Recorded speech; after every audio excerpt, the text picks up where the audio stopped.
His first flight around our solar system. Here's a picture of Mars.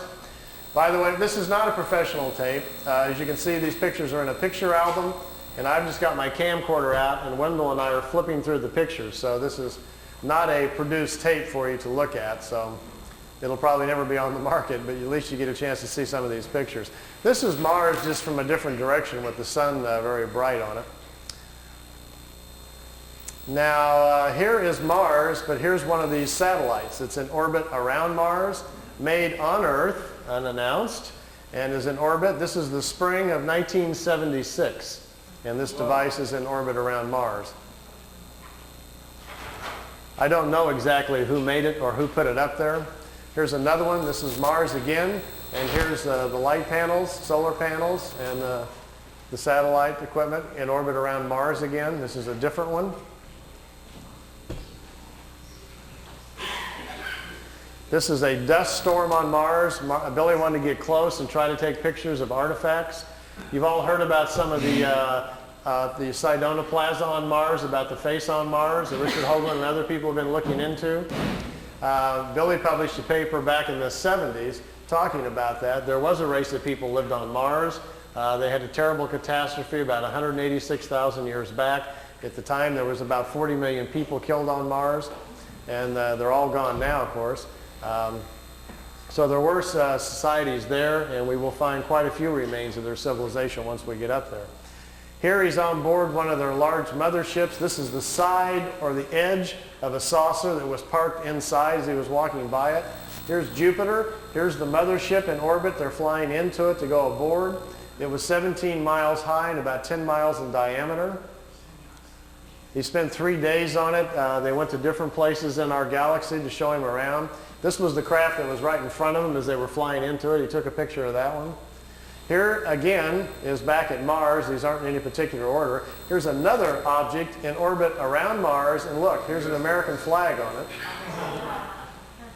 it. So there's a couple of things that they put up there that the military's put up that we don't know about. This is a picture of Billy in a suit. He's on a prehistoric planet to see the dinosaurs. He's got a breathing apparatus on. This is a Pleiadian man, and they've stepped outside of the ship so he can see the animal life on this prehistoric world. Got his picture taken too. That's pretty good. This jumps back here to, remember the Apollo-Soyuz hookup, us and the Russians back in '76? Billy asked him if he could go up and watch it. They said, okay. They took him up. There's several pictures here of the Apollo-Soyuz hooking up with Earth in the background. Some of the wildest pictures he's got. I mean, just look at the vantage point. The planet's in the background. How else would you get this picture unless you were up there at that particular vantage point? Not a lot of people have that in their photo albums, you know. You can imagine the people at NASA would crack up, you know, if you... They'd probably find it a little hard to believe at first, but they don't have pictures like this. Here it is when it's just hooked up. There's Earth in the background, and here's the two capsules coming together.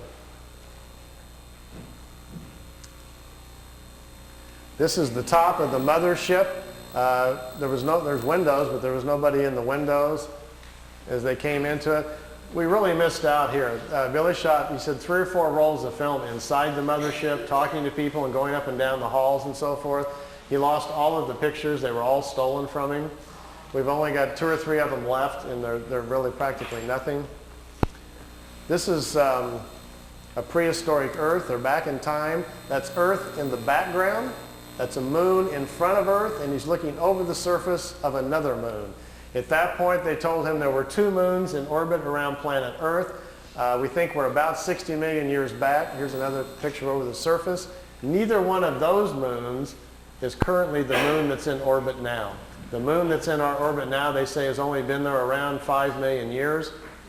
Look at this one. This is another piece of equipment in orbit around Mars, and it's huge. It's like a space station.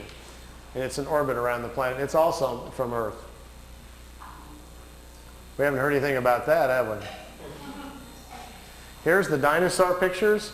Billy's back inside the ship, and there's a viewing screen in the craft, and he says he's taking these pictures. Here's our first dino. He's got kind of gold-brown skin, got large hind legs, short forelegs, and a head that looks kind of amphibian, like a vegetarian type. Here's the second one. There's a bird here apparently dropping some food or something. Is that Charles? Charles dropped his food.